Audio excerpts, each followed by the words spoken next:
हर्ष करा हो, हर्ष करा हो, ख्रिस्त मरणांतुनी उठला.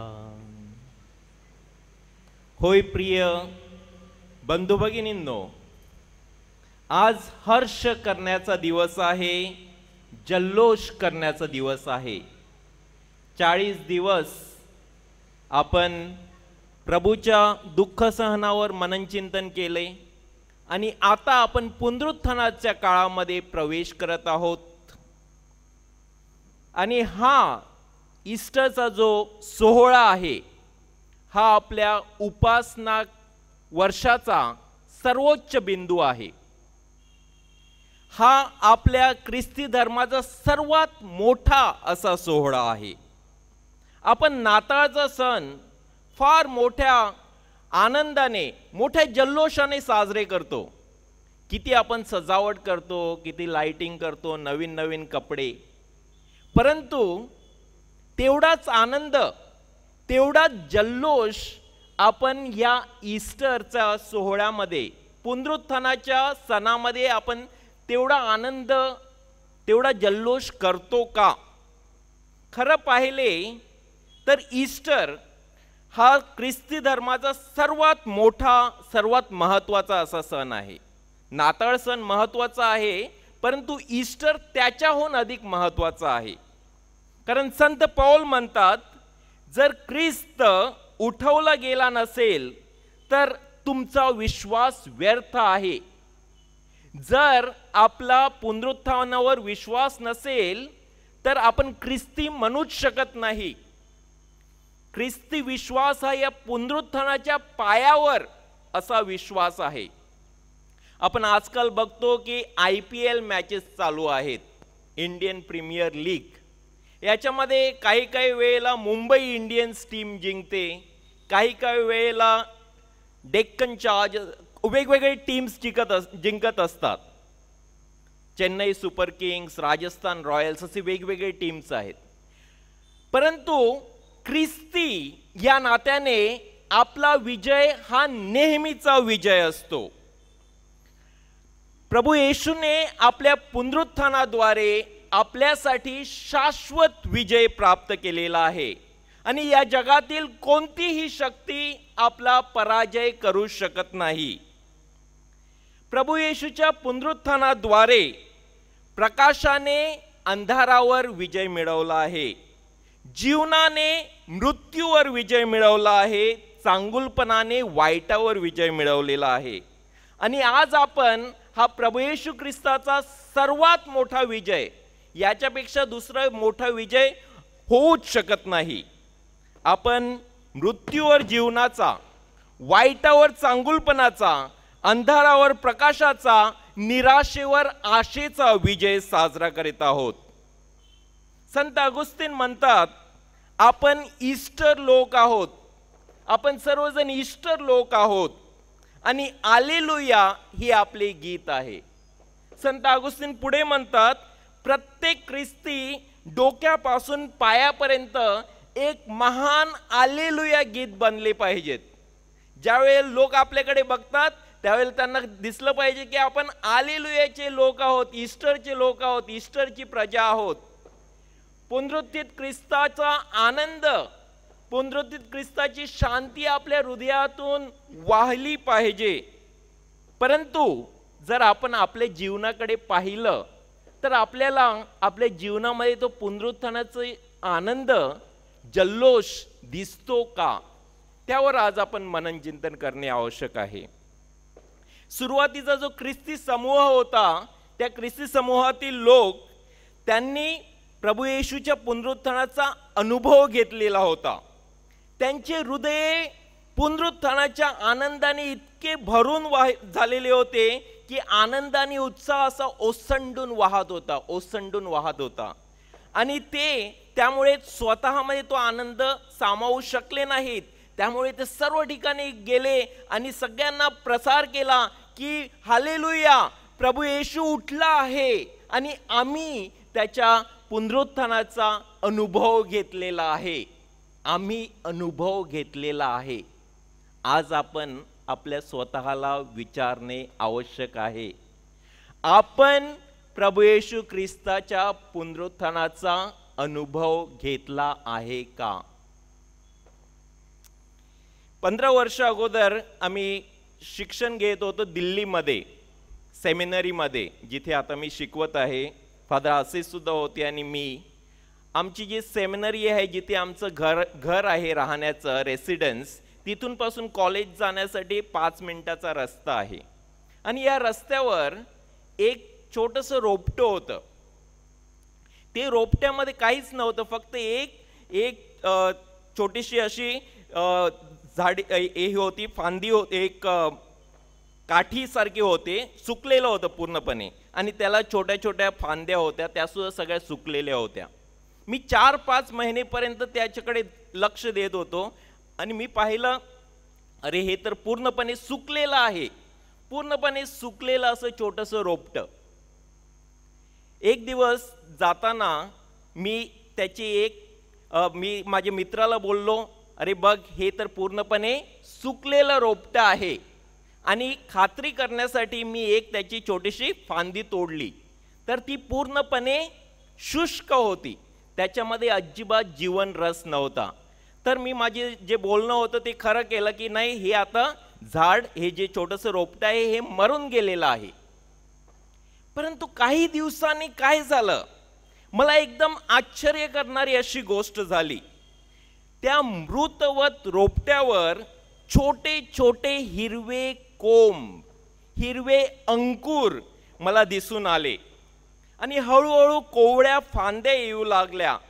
आणि प्रिय बंधू भगिनींनो, मी त्या रोपट्याची आशा, त्याच्या जगण्याची आशा पूर्णपणे सोडून दिलेली होती. मला तर वाटलेलं होतं हे इथे जागा का व्यापून घेत आहे, ते काढून फेकण्याचा मी विचार करत होतो. पण हळूहळू त्याला फांद्या आल्या, ते रोपटं फुललं, जोमाने वाढलं आणि त्याचं एका वृक्षामध्ये रूपांतर झालं.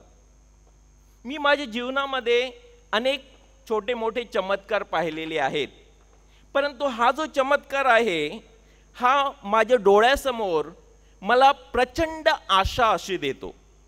ज्यावेळेला मी पुनरुत्थानाविषयी विचार करतो, त्यावेळी या मृतवत झाडावरील, रोपट्यावरील ते छोटे छोटे हिरवे कोंब माझ्या डोळ्यासमोर येतात. ईस्टर हा आपल्या शुष्क आणि निस्तेज अशा जीवनावर हिरव्या अंकुरासारखा आहे. या हिरव्या अंकुराप्रमाणे ईस्टर आशा आणि नवीन जीवनाचे प्रतीक आहे. या कोवळ्या अंकुराप्रमाणे, कोंबाप्रमाणे ईस्टर आपल्या जीवनामध्ये आमूलाग्र बदल करतो. अगोदर जे सुकलेलं होतं, तिथे आता नव चैतन्य निर्माण होते. आपण याचा परिवर्तनाचा अनुभव घेणे आवश्यक आहे. माझ्या जीवनामध्ये सुद्धा मी एक छोटासा अनुभव घेतलेला आहे, परिवर्तनाचा अनुभव. 2007 साली मी खूप आजारी झालेलो होतो. माझे प्लेटलेटची संख्या दिवसेंदिवस कमी होत चाललेली होती. मला ICU मध्ये हलवण्यात आले आणि 2-4 दिवस ICU मध्ये काहीच सुधारणा होत नव्हती. परिस्थिती बिकट होत चाललेली होती आणि माझ्यासाठी हा एक छोटासा मृत्यूचा अनुभव होता. पण ज्या वेळेला आपण मृत्यूचा सामना करतो, त्यावेळेला आपले जीवन अधिक महत्त्वपूर्णरित्या, अर्थपूर्णरित्या जगण्याची प्रभू आपल्याला शक्ती देतो. मृत्यूचा सामना करीत असताना ICUच्या अनिश्चिततेमध्ये मी पुनरुत्थानाचा अनुभव घेतला. मी माझे जीवन प्रभू येशूला समर्पित केले आणि त्यावेळेला मला समजले की माझ्याकडे गमावण्यासारखे काहीच नाही आहे. मी माझं जीवन आता गमावणारच आहे, तर आता गमावण्यासारखं दुसरं काहीच नाही आहे आणि देवासाठी मला संपूर्ण जग जिंकायचं आहे. आणि या जाणीवेमुळे मला आनंद मिळाला, मला स्वातंत्र्य मिळाले, मुक्ती मिळाली आणि मला पुनरुत्थानाचा अनुभव झाला. देवाने त्या सुक्या रोपट्याला स्पर्श केला आणि त्याला पुनर्जीवित केले. माझ्या जीवनाला स्पर्श केला आणि मला आज मोठ्या आनंदाने त्याचे वचन घोषित करण्यासाठी त्याने हे सामर्थ्य दिलेलं आहे. प्रभू येशूने मृत्यू आणि अंधकाराला स्पर्श केला आणि त्याचे जीवन आणि प्रकाशात रूपांतर केले. हाच ईस्टरचा चमत्कार आहे. पुनरुत्थित प्रभूच्या स्पर्शाने गालिलीतील मच्छीमार जे होते ते सुवार्तेचे सर्वात मोठे धाडसी आणि निर्भय असे प्रचारक बनले. त्यांनी जगाच्या कानाकोपऱ्यात जाऊन सुवार्तेचा प्रचार केला. आणि या ईस्टरच्या रात्री प्रिय बंधू भगिनींनो, प्रभू परमेश्वर आपल्याला आवाहन करत आहे, माझ्या मित्रा, माझ्या मैत्रिणी, माझा स्पर्श अनुभवून घ्या. आज प्रभू येशू, पुनरुत्थित प्रभू येशू आपणास स्पर्श करू इच्छित आहे. आपल्या जीवनामध्ये आमूलाग्र बदल घडवू आणू इच्छित आहे. तर आपण प्रभूचा स्पर्श, त्याचा जाणीव घेण्याचा प्रयत्न करूया आणि आपल्या जीवनामध्ये त्याद्वारे परिवर्तन आणण्याचा प्रयत्न करूया. मृत्यू, अंधकार आणि नकारात्मकता मानवी जीवनाचा एक अविभाज्य घटक आहे, भाग आहे. अनेक वेळेला आपल्या सर्वांना या गोष्टीचा सामना करावा लागतो. अनेक वेळेला मी नकारात्मक भावनामध्ये बुडून जातो. अंधकार मला वेढून घेतो. मृत्यूचे दूत जणू माझा ताबा घेतात आणि या विनाशकारी शक्तींच्या जाळ्यात अडकला असताना मी दुःखी होतो, निराश होतो, हतबल होतो. आणि अशा परिस्थितीत मी देवाकडे आक्रोश करून म्हणतो, हे देवा, हे देवा, पहा किती मोठी आहेत माझी संकटे, किती मोठी आहेत माझी संकटे, किती मोठ्या आहेत माझ्या समस्या. पण ज्या वेळेला मी त्या आशेचे हिरवे असे अंकुर पाहतो, जे आशेचे हिरवे कोंब पाहतो, ते पुनरुत्थानाचे कोंब माझ्या डोळ्यासमोर येतात, त्यावेळेला मी माझ्या समस्याकडे मोठ्या धैर्याने पाहतो आणि मी माझ्या समस्यांना म्हणतो, मी तुम्हाला भीत नाही. अहो समस्यांनो, अहो समस्यांनो, पहा किती मोठा आहे माझा परमेश्वर. माझ्या समस्या मोठ्या नाही आहेत, माझा परमेश्वर त्याच्याहून जास्त मोठा आहे. हे मत कहो खुदा से मेरी मुश्किलें बड़ी है, ये मुश्किलों से कह दो मेरा खुदा बड़ा है. सर्वांनी गा. हे मत कहो खुदा से मेरी मुश्किलें बड़ी है, ये मुश्किलों से कह दो मेरा खुदा बड़ा है, मेरा खुदा बड़ा है. आपला परमेश्वर किती महान आहे, किती सामर्थ्यवान आहे, त्याचा अनुभव घ्यायचा आज प्रयत्न करा. त्याने आपल्यासाठी विजय मिळवलेला आहे. या विजयाने उत्साहित होऊन संत पौल म्हणतो, अरे मरणा तुझा विजय कुठे आहे, अरे मरणा तुझी नांगी कुठे आहे.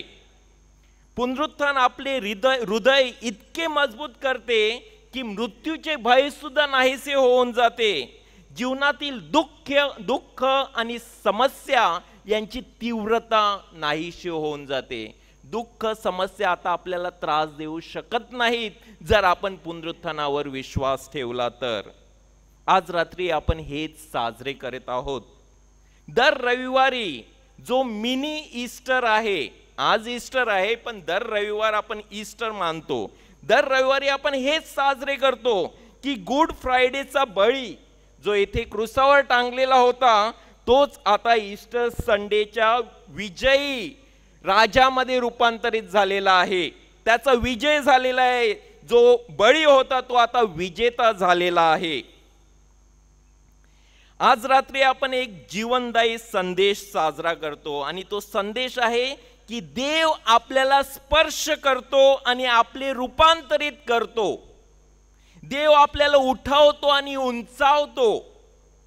देव आपल्या आध्यात्मिक मृत्यूतून, आपल्या आळसातून, आपल्या व्यसनातून, आपल्या उदासीनतेतून, आपल्या नीच अस्तित्वातून आपल्याला उठवतो आणि उंचावतो.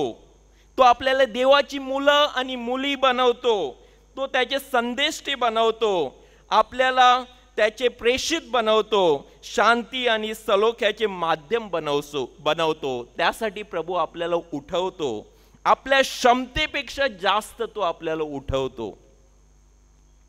ईस्टर हा देवाकडून, प्रभू येशूकडून उठवण्याचा आणि उंचावण्याचा असा हा विशेष काळ आहे, जेणेकरून आपण वाकलेल्या, दबलेल्या, झुकलेल्या अस्तित्वातून पुनरुत्थित आणि आशेने भरलेल्या अशा जीवनाकडे वाटचाल करू शकू.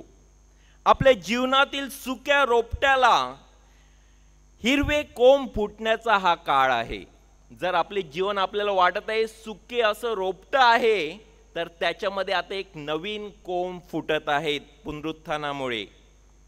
आपण कधीही गायले नाही असे अति मधुर असे गीत गाण्याचा हा काळ आहे.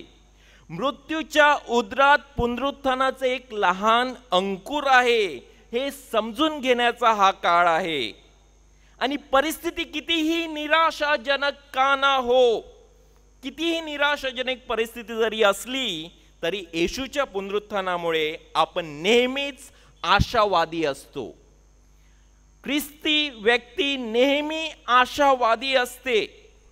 आणि यावर्षी आपण आशेचे तीर्थयात्री या विषयावर जुबली वर्ष साजरे करत आहोत, आणि त्यामुळे आपण आशेमध्ये जगलं आवश्यक आहे. देवाची इच्छा आहे की आपण आशेने परिपूर्ण व्हावे. पुनरुत्थित प्रभू येशू आपल्या जीवनाच्या प्रवासातील प्रत्येक क्षणाचा आनंद घेण्यासाठी आपल्याला बोलवत आहे. मुन्नाभाई MBBS या चित्रपटामध्ये मी गुरुवारी सुद्धा त्याच्याविषयी सांगितलेलो, त्याच्यामध्ये एक डायलॉग आहे. असं म्हटलं आहे की ए मत कहो कि इस जिंदगी में कितने पल है, ए मत सोचो कि इस जिंदगी में कितने पल है, ये सोचो कि एक पल में कितनी जिंदगियां है. म्हणजे या प्रत्येक क्षणाचा आनंद प्रभू येशू आपल्याला घेण्यासाठी बोलावत आहे. प्रत्येक क्षणामध्ये पुनरुत्थान आहे, आशा आहे, जीवन आहे.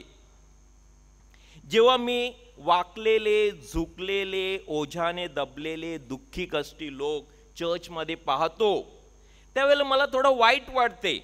मी विचार करतो आपल्या ख्रिस्ती लोकांना पुनरुत्थानाचा खरा अर्थ समजला आहे काय? ज्या वेळेला आपल्याला पुनरुत्थानाचा खरा अर्थ समजेल त्यावेळेला आपण सुरुवातीच्या ख्रिस्ती समूहातील लोकांप्रमाणे आनंद आणि उत्साहाने परिपूर्ण भरून जाऊ आणि आशेचे शुभवर्तमान सर्वांना सर्वांना त्याचा प्रसार करू. आजपासून या ईस्टरचा काळ चालू होत आहे. 6 आठवडेपर्यंत ईस्टरचा काळ चालू होत आहे. याच्यामध्ये आपण श्वास सोडताना, ज्यावेळेला आपण श्वास सोडतो त्यावेळेला ज्या काही नकारात्मक गोष्टी आहेत, भ्रष्ट गोष्टी आहेत, वाईट गोष्टी आहेत, जे आपल्याला निराशमय करतात, त्यांना आपण सोडूया. आणि श्वास घेताना जे काही आशावादी आहे, उदात्त आहे, ते सकारात्मक आहे, त्या श्वास घेताना हे सर्व गोष्टी आपण आतमध्ये घेऊया. या ईस्टरच्या दिवशी आपल्या सर्वांसाठी माझी प्रार्थना आहे की आपल्या ओठावर सदैव स्मित हास्य असावं, आपल्या डोळ्यामध्ये नेहमी तेज आणि चमक असावी, आपल्या कानामध्ये सदैव सुमधुर असे गीत असावे, आपल्या हृदयात सदोदित प्रेम आणि आशा असावी. हसी आपकी कोई चुरा न पाए, हसी आपकी कोई चुरा न पाए, कोई जिंदगी में आपको भुला न पाए, कोई जिंदगी में आपको भुला न पाए. आशा और खुशी का दीपक ऐसे जले आपके दिल में, आशा और खुशी का दीपक ऐसा जले आपके दिल में कि कोई आंधी तूफान उसे बुझा न पाए. आपल्या सर्वांना पुनरुत्थित प्रभू येशू ख्रिस्तामध्ये आशेने आणि प्रेमाने आणि आनंदाने परिपूर्ण असे जीवन लाभावे यासाठी मी तुम्हाला शुभेच्छा देतो, शुभकामना देतो. आमेन.